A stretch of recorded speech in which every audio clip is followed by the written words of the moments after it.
नमस्कार, मेरा नाम ज्ञानेश्वर है और आप देख रहे हैं खबरों के पीछे। रोज रात 9 बजे एक नई कहानी लेकर हम आपके सामने हाजिर होते हैं। अपराध की दुनिया की कई कही अनकही कहानियों में से एक कहानी हम आपके साथ साझा करते हैं। साथ में जो देश के बहादुर पुलिस पदाधिकारी रहे उनकी कहानियां भी सुनाते हैं। तो देखिए, खबरों के पीछे में एपिसोड नंबर 360 से श्रृंखला चल रही है देश के सुपर कॉप केपीएस गिल की, जिन्होंने पंजाब में आतंकवाद का सफाया किया। और आज खबरों के पीछे का एपिसोड नंबर है 390। तो इस तरीके से केपीएस गिल श्रृंखला की आज स्टोरी नंबर 31 है। देखिए, किसी फ्लैशबैक में आजकल हम नहीं जाते हैं, लेकिन आज की कहानी सुनने के पहले थोड़ा अपने को संभालिएगा। गुस्सा आ सकता है और आप यदि केपीएस गिल को सुपर हीरो समझ सकते हैं तो नेताओं के प्रति नफरत पैदा हो सकती है। और यदि आप केपीएस गिल को, जैसा कुछ लोग समझते हैं, बूचर कहते हैं, जल्लाद कहते हैं, समझते हैं, तो आप अपना ओपिनियन स्वयं तय करें। तो देखिए, केपीएस गिल की स्टोरी नंबर 31 की हम शुरुआत करते हैं। साल है 1990। आपको मालूम है कि दिसंबर 1989 में देश की सत्ता बदली। विश्वनाथ प्रताप सिंह देश के प्रधानमंत्री बने और मुफ्ती मोहम्मद सईद देश के गृह मंत्री बने थे। केपीएस गिल की स्पष्ट राय रही, जहां वे बताते भी रहे हैं, कई जगहों पर उन्होंने चर्चा की है कि विश्वनाथ प्रताप सिंह की समझ आतंकवादियों से निपटने के बारे में नहीं थी और वे इस समझ को सीख पाते, जान पाते इसके पहले ही देश के होम मिनिस्टर मुफ्ती मोहम्मद सईद की बेटी का अपहरण कश्मीर में हो गया और बेटी को आतंकियों से छुड़ाने के लिए आतंकियों के साथ समझौता किया गया। बेटी तो छूट गई, लेकिन कश्मीर से लेकर पंजाब तक आतंकवाद फिर से आसमान को छूने लगा। केपीएस गिल जो पंजाब के डीसीपी थे और बहुत ही मुश्किल हालात में पंजाब को पटरी पर लाने की कोशिश कर रहे थे। जो पूरे पंजाब में आतंकवादी फैले थे, उन्हें 3 जिलों में समेट दिया था। अब केपीएस गिल के सामने नई चुनौती थी, क्योंकि केंद्र सरकार की मंशा, केंद्र सरकार की नीति ऐसी थी जिससे आतंकवादी अपने को मजबूत होते देख रहे थे। केपीएस गिल को इस बात का गुस्सा हो रहा था कि अनरिटेन इंस्ट्रक्शंस के माध्यम से, मतलब बिना लिखत पढ़त के, आतंकियों को छोड़ने की बात कही जा रही है और पंजाब पुलिस को यह मैसेज दिया जा रहा है, गो स्लो, मतलब आतंकवादियों के खिलाफ कार्रवाई में आप धीमे पड़िए, तेजी मत पकड़िए। केपीएस गिल कहते हैं कि 14 जून 1990 को पंजाब को नया राज्यपाल मिला, नाम वीरेंद्र वर्मा। और वीरेंद्र वर्मा जैसे ही राज्यपाल बनकर पंजाब आए, जहां बहुत ही विषम परिस्थिति थी, देश को बांटने की साजिश चल रही थी, अलग खालिस्तान की मांग हो रही थी, वीरेंद्र वर्मा ने तो और नाश कर दिया। केपीएस गिल ने पहली ही मीटिंग में यह देखा कि ये ऐसे गांधीवादी गवर्नर आए हैं पंजाब में, जो सार्वजनिक मीटिंग में अपने आगे बड़ा सा पिकदान रखते हैं, तंबाकू चबाते हैं और थूकते रहते हैं। तो ये क्या करेंगे? केपीएस गिल, अब देखिए, आपका गुस्सा साथ में आसमान पर चढ़ सकता है। केपीएस गिल याद करते हैं, नए नवेले गवर्नर वीरेंद्र वर्मा के साथ पंजाब पुलिस की पहली मीटिंग थी और जैसे ही यह मीटिंग शुरू हुई, वीरेंद्र वर्मा को पता नहीं पंजाब की जानकारी थी कि नहीं थी, वे आतंकवाद को कितना समझते थे। केपीएस गिल तो मानते हैं कि वे ढेला भर भी नहीं समझते थे और जानते ही नहीं थे कि पंजाब को किन विषम परिस्थितियों से हम निकालकर बाहर पटरी पर लाने की कोशिश कर रहे हैं। तो केपीएस गिल से मुखातिब होते ही गवर्नर थे, लाट साहब थे। गवर्नर ने कहा केपीएस गिल को, मुझे लगता है और मुझे इस बात की पक्की जानकारी है कि पंजाब पुलिस, जिसके मुखिया केपीएस गिल थे, पंजाब पुलिस पर आरोप लगा रहे हैं पंजाब के नए नवेले गवर्नर वीरेंद्र वर्मा की पंजाब पुलिस कुछ भी नहीं कर रही है। क्या कर रही है? गवर्नर कह रहे हैं कि पंजाब पुलिस सिर्फ रुपया वसूलने के लिए, रैंसम वसूलने के लिए किडनैपिंग्स कर रही है। तो जैसे ही पंजाब पुलिस पर किडनैपिंग का आरोप लगा, उसके मुखिया जो अपने को जनरल मानते थे, केपीएस गिल फट पड़े। केपीएस गिल का गुस्सा 7वें आसमान पर चढ़ गया और केपीएस गिल ने कहा, मिस्टर गवर्नर लिसन मी, आप मुझसे नॉनसेंस और इरेस्पॉन्सिबल बातें न करें, यह कतई मुझे मंजूर नहीं है। और उन्होंने अपने एक सबऑर्डिनेट्स को, जो एक आईपीएस अधिकारी ही थे, उनसे कहा कि वो लिस्ट दीजिए, मुझे अभी गवर्नर साहब को दिखाना है कि पंजाब में आतंकवादियों से लड़ते लड़ते हमारे कितने जवानों ने, प्राधिकारियों ने शहादत दी है, हमारे जवानों और प्राधिकारियों के परिवार वालों ने शहादत दी है, मुझे यह लिस्ट दीजिए, मैं बताऊंगा। और उन्होंने गवर्नर को कहा, गवर्नर साहब सुन लीजिए, मैंने आतंकियों के साथ नेताओं की तरह हाथ नहीं मिलाए हैं, मैंने लोहा लिया है, मैंने कुर्बानी दी है और पंजाब को पटरी पर लाने की कोशिश कर रहे हैं। तो उनके साथ जो प्राधिकारी थे केपीएस गिल के साथ, उन्होंने वो लिस्ट दी जिसमें Punjab police, CRPF, BSF, army के शहीद जवानों, प्राधिकारियों और परिवारजनों की सूची थी। और यह सूची लेकर केपीएस गिल ने वह सूची गवर्नर की तरफ फेंक दिया और कहा, देखिए मैं हाथ मिला रहा हूं कि मैं लड़ रहा हूं, पंजाब पुलिस किडनैपिंग्स कर रही है कि पंजाब पुलिस ऑपरेशन कर रही है। केपीएस गिल को लगा कि अब पंजाब का तो भगवान ही मालिक है, पंजाब कैसे बचेगा। जब ऐसे गवर्नर आ गए तो हालात क्या होंगे, हालात और भी खराब हो जाएंगे। तो केपीएस गिल ने कहा, नॉनसेंस और इरेस्पॉन्सिबल चर्चा आप मिस्टर गवर्नर मुझसे ना करें।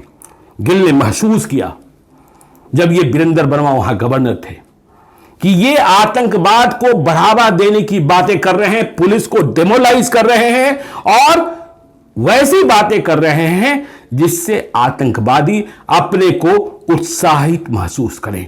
मतलब यह इनकरेज कर रहे हैं और पंजाब को फिर से उन्हीं दिनों में ले जाने की तैयारी चल रही है जिन दिनों से हम बाहर निकालकर लाए थे।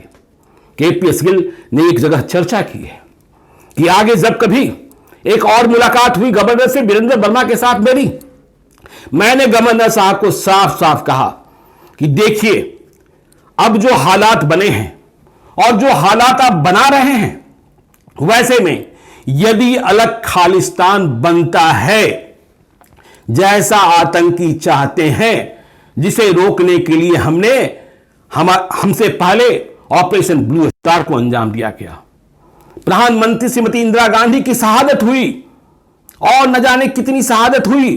तो यदि अब खालिस्तान बनता है तो इसके जिम्मेदार आप होंगे और आपका नाम क्रिएटर ऑफ खालिस्तान के रूप में लिखा जाएगा। तो क्या इसके लिए आप तैयार हैं? आप समझ सकते हैं केपीएस गिल का कैरेक्टर कैसा था। क्या आपको लगता है कोई ऐसा डीजीपी या कोई ऐसा आईपीएस आपको मिलेगा जो गवर्नर, जो अपने प्रांत के लाट साहब होते हैं और जब राष्ट्रपति शासन लगा होता है तब गवर्नर साहब का अधिकार और बढ़ गया होता है। तो वीरेंद्र वर्मा को दो टुक कहा केपीएस गिल ने। केपीएस गिल ने कहा, अब मैं क्या कर सकता। केपीएस गिल परेशान हो गए। केपीएस गिल ने देखा कि वीरेंद्र वर्मा पंजाब के राज्यपाल तो ऐसी हरकत कर ही रहे हैं, साथ में और भी बहुत कुछ हो रहा है। जो दिल्ली में बैठी सत्ता है, दिल्ली का सिंहासन है, वह भी कुछ ऐसा खेल रहा है कि पंजाब के आतंकी अपने को बहुत ही उत्साहित महसूस कर रहे हैं। अब नया ड्रामा शुरू हुआ। पंजाब को शांत कराने का जो अभियान चल रहा था उसे धक्का पहुंचाने का, और यह जो नया कैंपेन शुरू हुआ वह बहुत ही मैसिव था, मतलब बहुत ही बड़े पैमाने पर था और वेल कोऑर्डिनेटेड था, मतलब बहुत ही सुनियोजित था।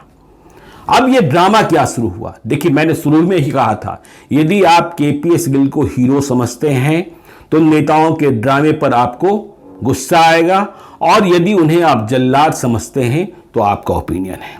तो यह नया ड्रामा ये शुरू हुआ मानवाधिकार के नाम पर, ह्यूमन राइट के नाम पर, और कहा यह जाने लगा कि पंजाब में मानवाधिकार का उल्लंघन हो रहा है। कोई ये चर्चा नहीं करता, कोई ये बात नहीं करता कि पंजाब में आतंकी क्या कर रहे हैं, पंजाब में आतंकी किसका खून बहा रहे हैं, और ये आतंकी जो सरेआम दीन दहाड़े टारगेटेड हत्याएं कर रहे हैं, उन्हें रोकने की कोशिश कौन कर रहा है, उनसे लड़ कौन रहा है। लेकिन अब ह्यूमन राइट के बहाने पंजाब के पुलिस पर्सनल को, केपीएस गिल को डेमोलाइज करने की कोशिशें शुरू हो गई। और इसके पीछे आतंकी जो पंजाब की सरजमी पर लड़ रहे थे, उनके जो सॉफ्ट इकाइयां थी, या आप ये कह सकते हैं सॉफ्ट ऑर्गेनाइजेशंस थे, जो आइडियोलॉजी की बात करते थे, वे लोग ही ये ह्यूमन राइट के ड्रामा में शामिल हो गए। केपीएस गिल कहते हैं, मैं आश्चर्यचकित था। हर घटना के बाद, पुलिस के हर ऑपरेशन के बाद अब एक फैक्ट फाइंडिंग कमेटी बनने लगी थी। इसमें वे लोग शामिल होते थे और वे लोग स्पॉट पर जाते थे जिनकी सहानुभूति पंजाब की शांति से नहीं, पंजाब पुलिस से नहीं, जो कुर्बानी दे रही थी सिर्फ और सिर्फ आतंकवादियों से थी। और कहा यह जाने लगा कि पुलिस ज्यादती कर रही है। हर ऑपरेशन को, पुलिस के हर ऑपरेशन पर सवाल पैदा किया जाने लगा। लेकिन ह्यूमन राइट की बात करने वाली ये लोग, फैक्ट फाइंडिंग कमेटी बनाकर पहुंचने वाली ये लोग इस बात को नहीं देख रहे थे, पंजाब में हर महीने इन आतंकियों के हाथों 200 लोग मारे जा रहे हैं। क्या इसके लिए जांच की जरूरत नहीं थी? क्या इसके लिए उपाय बताने की जरूरत नहीं थी? क्या इसके लिए स्ट्रांग ऑपरेशंस की जरूरत नहीं थी? तो स्ट्रांग ऑपरेशंस को रोक कौन रहा था? कौन स्टॉप करने की कोशिश कर रहा था? केपीएस गिल कहते हैं, मैं परेशान था, मेरी पुलिस परेशान थी। पंजाब पुलिस का हर वो पदाधिकारी जो आतंकियों से लड़ रहा था, वो रो रहा था, वो परेशान था, क्योंकि आतंकियों के खिलाफ हर मुठभेड़ को अब फर्जी करार दिया जा रहा था। कहा जा रहा था ये फॉल्स एनकाउंटर है और इसकी कहानियां बनाई जाने लगी। पुलिस जब गिरफ्तारियां करे, आतंकियों को पकड़े, आतंकियों के समर्थकों को पकड़े, तो कहा जाने लगा कि पंजाब पुलिस जुल्म कर रही है, पंजाब पुलिस ज्यादती कर रही है, पंजाब पुलिस एक्सेस कर रही है। केपीएस गिल को समझ में ना आए कि अब हम करें तो क्या करें। गिरफ्तारी करें तो ज्यादती है, जुल्म है, मारे तो फॉल्स है, और ये आतंकी रोज गोलियां चला रहे हैं, इन पर कोई बोलने वाला नहीं है। तो केपीएस गिल को लगा कि ऐसे तो काम नहीं चलने वाला है। लेकिन केपीएस गिल हिम्मत हारने वालों में नहीं थे। उन्होंने बहुत ही मुश्किल हालात में पंजाब पुलिस को आतंकियों के खिलाफ लड़ने को तैयार किया था और आतंकियों को 3 जिलों में कैद कर दिया था जो पाकिस्तान की सीमाओं से सटते थे।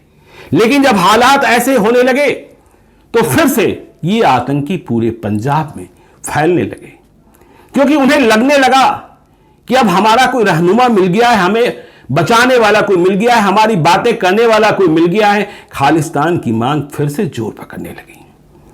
गवर्नर को कोई फिक्र नहीं, दिल्ली की सत्ता को कोई फिक्र नहीं। केपीएस गिल कहते हैं, बहुत ही मुश्किल हालात, क्या करें क्या न करें। और ये जो फैक्ट फाइंडिंग कमेटी थी, ह्यूमन राइट के दस्ते थे, वे जाकर रिपोर्ट जारी करते। दिल्ली से लेकर दूसरे प्रदेशों में पंजाब पुलिस की ज्यादतियां, जुल्मों की कहानी अब छपने लगी। अब हम किसे बताएं? अब जब ये कहानियां छपती तो जहां पुलिस ने ऑपरेशन किया था वहां तो कोई पहुंचता नहीं था।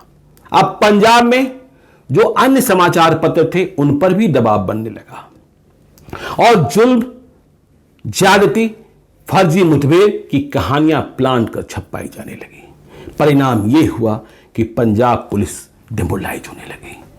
लगने लगा कि अब तो हम फंसेंगे। अधिकारी, प्राधिकारी, जवान डरने लगे।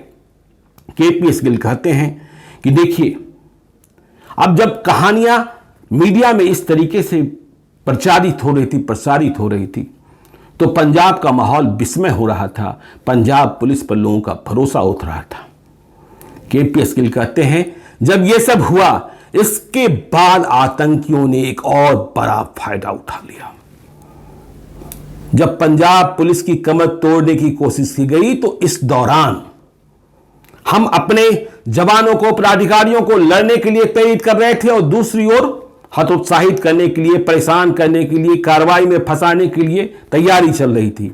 तो आतंकियों को जो समय मिला, उन्होंने एक नए तरीके से ऑपरेशन को प्लान कर लिया और यह ऑपरेशन और भी ज्यादा खतरनाक था, अब तक का सबसे ज्यादा खतरनाक ऑपरेशन। और आतंकी अब वो कर रहे थे जो गैंगवार में भी नहीं होता है, जो युद्ध में भी नहीं होता है, वो ऑपरेशन शुरू किया था। और आतंकियों ने, जो उनके संगठन थे, उन सबों ने अब इस तरीके से रैकी की कि जो पंजाब पुलिस में लड़ रहे जांबाज हैं, वे कहां के रहने वाले हैं, उनके रिश्तेदार कहां हैं, उनका घर परिवार कहां है, उनका गांव कहां है, उनका कस्बा कहां है, उनका मोहल्ला कहां है। तो आतंकियों ने पहले तो घर वालों को, रिश्तेदारों को धमकाना शुरू किया कि आप अपने रिश्तेदार को, बेटा को, भाई को कहिए कि वो पंजाब पुलिस की नौकरी छोड़ दे। तो सोचिए अब पंजाब पुलिस के सामने किस तरीके की विकट परिस्थिति पैदा कर दी गई थी। आतंकी कह रहे थे कि यदि नौकरी नहीं छोड़ी तो तुम्हें मारेंगे, मतलब परिवार वालों को मारेंगे। और हुआ भी ऐसा ही।